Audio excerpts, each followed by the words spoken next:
India के court rooms में justice सिर्फ लॉ से नहीं लेकिन टैलेंट और तरीके से भी मिलता है। और जब बात हो कोर्ट रूम के शेर की तो इन लॉयर्स का नाम सबसे पहले आता है जो सिर्फ कानूनी दंड नहीं चलाते लेकिन पैसों की बरसात भी करवाते हैं। उनके एक कोर्ट रूम अपीयरेंस का रेट सुन के आपके होश उड़ जाएंगे। पर ये सिर्फ पैसों तक सीमित नहीं है। इनमें से कुछ लॉयर्स ने तो सुप्रीम कोर्ट के जज बनने का मौका भी ठुकरा दिया था, सिर्फ इसलिए क्योंकि उनकी सैलरी काफी नहीं थी। रिसेंटली सुप्रीम कोर्ट वेबसाइट में अपलोड की गई जजेस एसेट लिस्ट ने ये दिखाया है कि कौन सा जज सबसे ज्यादा रिच है। लेकिन हम आपके लिए इस वीडियो में लेकर आए हैं कि इंडिया के लीगल लैंडस्केप में कौन सा लॉयर सबसे अमीर है। So stay tune till the end. पहले बात करते हैं फली एस नरीमन की, एक नाम जो जुडिशरी की दुनिया में रिस्पेक्ट और कंट्रोवर्सी दोनों का सिंबल है। नरीमन ने यूनियन कार्बाइड जैसे क्लाइंट्स को भोपाल गैस ट्रेजेडी जैसे कैटास्ट्रोफिक केस में डिफेंड किया था।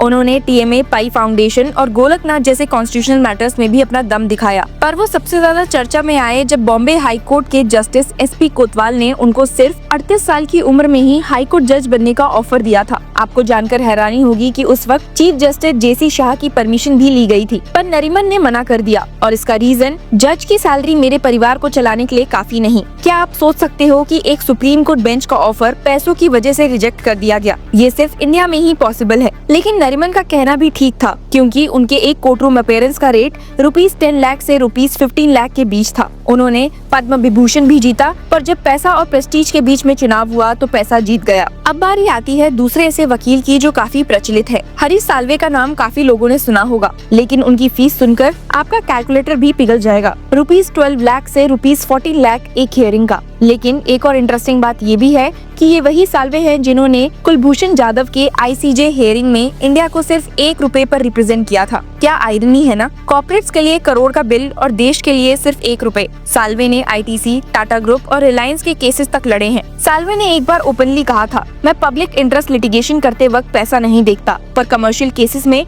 मेरी फीस मेरी वैल्यू दिखाती है। फिर आते हैं गोपाल सुब्रमण्यम पर, एक और बिग नेम जिन्होंने 2009 से 2011 तक सॉलिसिटर जनरल के रूप में देश को सर्व किया। इनकी कोर्ट अपीयरेंस की फीस ₹5.5 लाख से ₹15 लाख के बीच में है। पर जब सुप्रीम कोर्ट का जज बनने का ऑफर मिला तो उन्होंने भी मना कर दिया। इतना पैसा और प्रेस्टीज होने के बाद भी अगर इंसान जज बनना ना चाहे तो सोचिए कि जुडिशरी की सैलरी कितनी इररिलेवेंट हो गई है टॉप लीगल माइंड्स के लिए। के परासरन, एक और legal legend, Ayodhya land dispute case में हिंदू साइड का डिफेंस किया था। इन्होंने भी सुप्रीम कोर्ट जजशिप का ऑफर रिजेक्ट किया था। आपको जानकर हैरानी होगी कि इन्हें जस्टिस वाईवी चंद्रचूड़ ने खुद अप्रोच किया था। पर्सनल मीटिंग्स भी हुई। जस्टिस पीएन भागवती और जस्टिस कृष्णा अय्यर भी इन्वॉल्व थे, फिर भी परासरन ने मना कर दिया। क्या आप सभी को पता है कि इन सभी ने मिलकर इस ऑफर को रिजेक्ट किया था? परासरन, नरीमन, एसएन ककेर और के वेणुगोपाल। रीजन, जज की नौकरी इज्जत वाली जरूर है, पर उस जमाने में सैलरी इतनी लो थी कि लीगल प्रैक्टिस से मिलने वाले पैसों के सामने कुछ भी नहीं थी। ये कहना था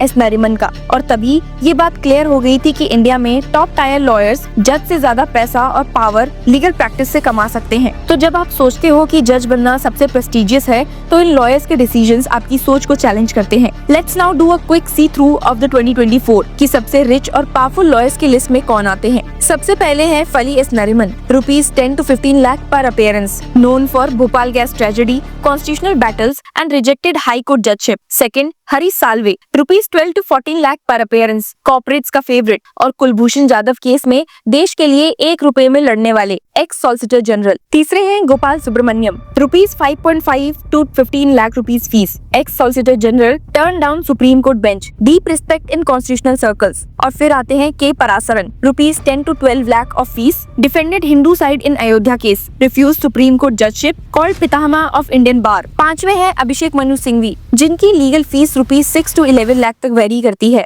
He is a lawyer, author, Rajya Sabha MP and represents high profile political clients. अगले हैं के Venugopal, charges fees of ₹7 to 10 lakh. Former Attorney General declined Supreme Court offer, backbone of legal advisory in the center. Then comes P. Chidambaram, who takes ₹5 to 10 lakh of fees. He is the ex-finance minister, legal brain with the Harvard background, part of multiple constitutional and corporate matters. अब बारी आती है मुकुल रोहतगी की, जो 6 से 9 लाख रुपए तक की फीस चार्ज करते हैं। He is known for Sohrabuddin and Best Bakery cases, ex-Attorney General under Modi government. Second last is the C. Aryama Sundaram. He charges rupees 4.5 to 16.5 lakh rupees of fees. He has represented BCCI and Anil Ambani, known for flair and courtroom dramas. And the last in this list is Salman Khurshid, who takes rupees 5 lakh rupees of fees per hearing.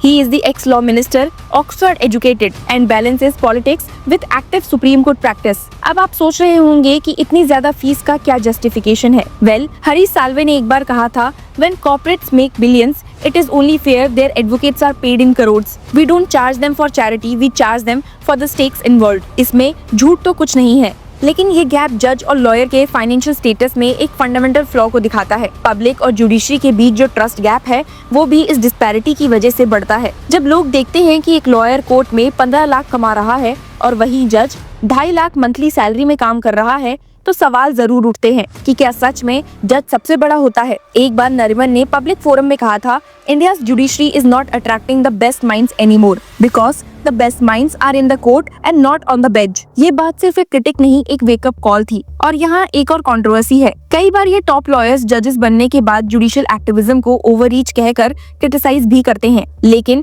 जब वो खुद court में होते हैं तो वही bold arguments देते हैं जो कॉन्स्टिट्यूशनल लाइन को ब्लर कर देते हैं। Hypocrisy may be, power play definitely. अब आप सोचेंगे कि इन लॉयर्स का लाइफस्टाइल कैसा होता होगा, तो आपको बता दूं कि private jets, international vacations, London में ऑफिसेस और मुंबई दिल्ली के सबसे एलिट सर्कल्स में एक्सेस। हरीश साल्वे का लंदन में प्रैक्टिस लाइसेंस भी है और उनका एक लग्जरी प्रॉपर्टी भी है यूके में। ये सिर्फ लॉयर नहीं, लीगल टाइकून्स हैं। आज जुडिशरी की एक सबसे बड़ी समस्या ये भी है कि टॉप टैलेंट बेंच पर नहीं जा रहा। बार में पैसा और प्रेस्टीज ज्यादा है। ये जुडिशियल स्ट्रक्चर के फ्यूचर के लिए डेंजरस सिग्नल है। आखिर में एक थॉट प्रोवोकिंग कोट जो फली एस नरीमन ने कहा था, if I had become a जज I might have had peace, but by remaining a lawyer I had power.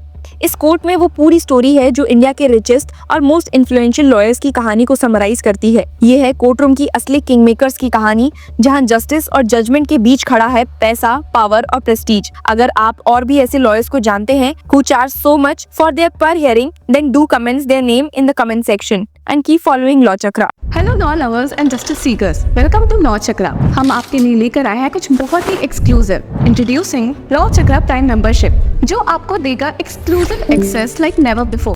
Full insider access, वो भी बस घर बैठे। यही नहीं, प्राइम मेंबर को मिलेगा access to exclusive interview session with renowned जजेस, लीगल एक्सपर्ट्स एंड लॉयर्स। ऐसे इनसाइट्स जो आपको कहीं और नहीं मिले।